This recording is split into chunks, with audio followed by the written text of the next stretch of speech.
ہمارا ایک اور پرابلم بھی ہے، ہم درود پڑھیں، وظیفہ کریں، دعا کریں، بھروسہ پھر بھی نہیں ہوتا۔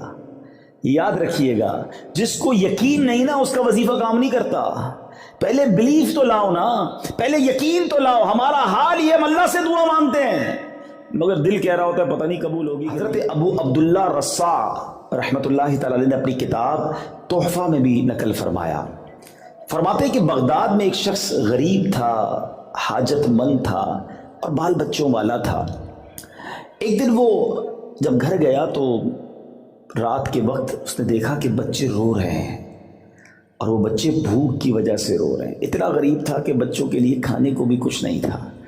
نماز پڑھی، نماز سے فارغ ہوا اور بیوی بچوں کو بلایا اور کہتا بیٹھو، میرے ساتھ بیٹھو اور اللہ کے حبیب علیہ الصلوۃ والسلام پر درود پڑھنا شروع کر دو اور دیکھو کہ اللہ تعالیٰ درود پاک کی برکت سے کیسے ہمیں غنی کرتا ہے اور اپنے فضل و جود اور احسان سے ہمیں نوازتا ہے۔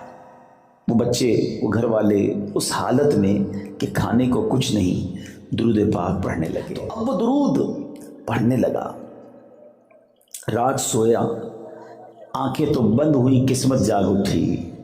کونین کے والی نبی پاک صلی اللہ علیہ وسلم کا خواب میں دیدار ہوا اور آقا علیہ الصلوۃ والسلام نے تسلی دی اور فرمایا کہ جب صبح ہو تو اے میرے پیارے امتی، فلاں مجوسی کہتے آتش پرست کو، آگ کی پوجا کرنے والے کو، اس کے پاس جانا، میرا سلام کہنا اور اس کو کہنا جو تیرے حق میں دعا کی گئی ہے وہ قبول ہو گئی ہے اور جو تجھے رب نے دیا ہے اس میں سے کچھ مال میں سے مجھے بھی عطا کر دے۔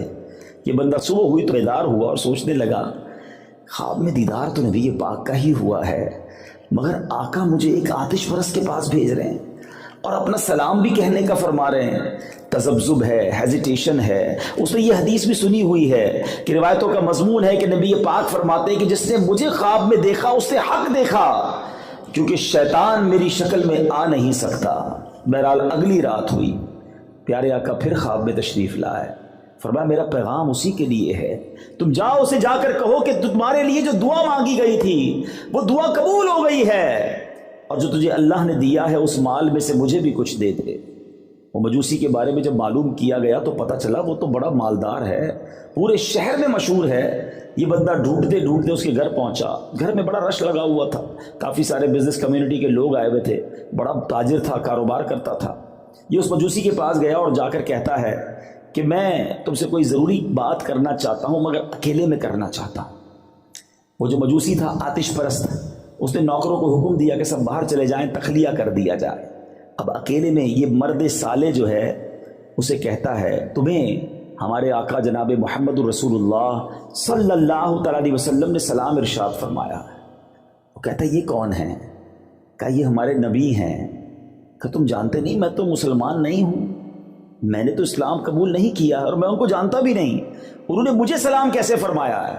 اس کا صرف سلام نہیں فرمایا، یہ بھی فرمایا ہے کہ تمہارے لیے جو ایک دعا مانگی گئی تھی وہ قبول ہو گئی ہے اور تمہیں جو اللہ نے مال دیا ہے اس میں سے مجھے کچھ دے دو۔ وہ مجوسی کہتا ہے تمہیں معلوم ہے وہ دعا کیا تھی؟ کہتا نہیں مجھے تو نہیں پتا کیا دعا تھی۔ کہ چلو میرے ساتھ، ہاتھ پکڑ کر کمرے میں لے کر گیا اور اسی کے ہاتھ پکڑ کر کہتا ہے پہلے مجھے کلمہ پڑھاؤ، میں کلمہ پڑھ کر مسلمان ہونا چاہتا۔ رائٹ اوے اشہد ان لا الہ الا اللہ واشہد ان محمدا عبدہ ورسولہ، وہ کلمہ پڑھ کے مسلمان ہوا۔ اب اس نے اعلان کیا جتنے لوگ اس کے گھر میں موجود تھے کہ اے لوگوں مجھ سے کاروبار کرنے والوں سن لو، آج میں نے کلمہ پڑھ لیا ہے، میں مسلمان ہو گیا ہوں، تم میں سے جو جو مسلمان ہوتا جائے گا اس کا تو مجھ سے کاروبار رہے گا، جو مسلمان نہیں ہونا چاہتا آج سے میرا تمہارا کاروبار بند۔ سارے لوگ جو اس کے چاہنے والے تھے اس کے پیسوں سے کاروبار کرتے تھے، اکثریت نے کلمہ پڑھ لیا، مسلمان ہو گئے۔ کچھ لوگ ایمان نہ لائے، اپنا مال واپس لوٹا کر وہ چلے گئے۔ اب اس نے اپنے بچوں کو بلایا، پہلے اپنے بیٹے کو بلایا، کہا دیکھ بیٹا میں مسلمان ہو گیا ہوں، اگر تو مسلمان ہوگا تو میرا بیٹا، ورنہ آج سے میرا تیرا کوئی تعلق نہیں۔ بیٹا کہتا ہے بابا جان جب آپ اس راہ پر آ گئے میں بھی کلمہ پڑھ کے مسلمان ہوتا ہوں۔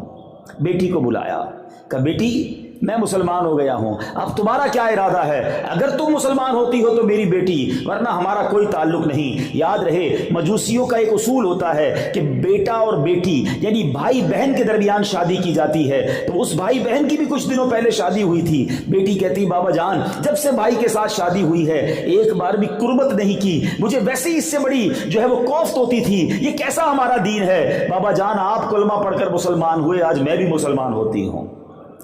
اچھا وہ جو بندہ پیغام لے کر گیا وہ حیران، کہتا ہے پہلے میری تو سنو، مجھے تو بتاؤ یہ ماجرا کیا ہے؟ وہ کون سی دعا تھی، وہ کون سی بات تھی کہ میں تو صرف آ کر پیغام لایا ہوں اور تم سارے دھڑا دھڑ مسلمان ہوتے چلے جا رہے ہو؟ پہلے مجھے بات تو بتاؤ۔ اب وہ کہتا ہے میں بتاتا ہوں وہ دعا کیا تھی۔ ماجرا یہ ہے کہ میں نے کچھ دنوں پہلے اپنی بیٹے اور بیٹی کی شادی کی، ہمارے یہاں بیٹے بیٹی کی شادی ہوتی ہے، مجوسی کہتا ہے، آدھے شہر کو دعوت تھی، بڑی عالی شان میں نے دعوت کی، خوب کھانے کھلائے۔ جب تھک ہار کر میں اپنے گھر کی چھت پر جا کر لیٹا تو میرے گھر کے بالکل برابر میں امام حسین، مسلمانوں کے جو امام ہیں، ان کی آل کا ایک خاندان رہتا ہے، سید زادہ۔ یہ مجھے پتا تھا کہ یہ نبی پاک جو مسلمانوں کے نبی ہیں ان کی آل کے لوگ ہیں۔ تو مجھے ان کے گھر سے ایک بچی کی آواز آئی کہ امی جان یہ ہمارا پڑوسی بھی کیسا ہے، اس نے پورے شہر کو کھانا کھلایا، دعوت میں بلایا، ہمیں نہیں بلایا۔ اس کو یہ احساس نہیں ہوا کہ ہم اس کے پڑوس میں ہیں اور ہم بھوکے ہیں۔ کہتا ہے جب میں نے سنا تو میں بے قرار ہو گیا کہ میرے گھر کے برابر میں میرے پڑوسی بھوکے ہیں اور وہ مسلمانوں کے نبی کی اولاد سے ہیں، ٹھیک ہے میں مسلمان نہیں۔ فوراً اس نے کیا کیا، کھانا پیک کروایا، اپنے گھر والوں سے پوچھا کہ برابر میں بچیاں کتنی ہیں؟ کہا کہ ان کے گھر میں 3 شہزادیاں ہیں، 3 آل رسول بچیاں ہیں۔ 3 بچیوں کے لیے جوڑے نکالے، کپڑا نکالا، کھانا نکالا اور اپنی نوکرانی کے ذریعے بھجوا دیا، پھر چھت پر چلا گیا۔ تو اب ان بچیوں کی خوشی کی آواز آ رہی ہے، وہ بچیاں کہتی ہیں امی جان ہم ان کا کھانا کیسے کھا لیں، یہ تو مجوسی ہے، ہمارا مسلمان تو پڑوسی نہیں ہے۔ تو کہا ایسا کرتے ہیں کہ کھانا کھانے سے پہلے، اس کے تحفے کو قبول کرنے سے پہلے ہم اللہ کی بارگاہ میں دعا کرتے ہیں۔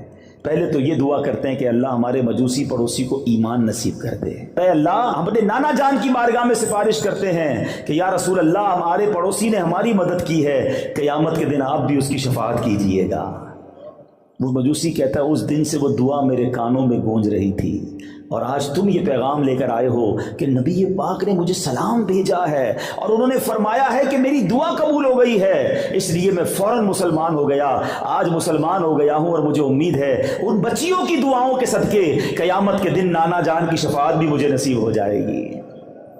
اے میرے میٹھے اسلامی بھائیوں، اس واقعے کو جو بزرگوں نے کتابوں میں نقل کیا، اس سے اتنی ساری باتیں سیکھنے کو مل رہی ہیں۔ فرسٹ آف آل سب سے پہلے یہ سیکھنے کو ملتا ہے کہ مشکل ہے، پریشانی ہے، دکھ ہے، شکوہ نہیں کرتے تھے اللہ والے، کمپلین نہیں کرتے تھے، زباں پر شکوے رنجو علم لایا نہیں کرتے، زباں پر شکوے رنجو علم لایا نہیں کرتے، نبی کے نام لیوا غم سے گھبرایا نہیں کرتے۔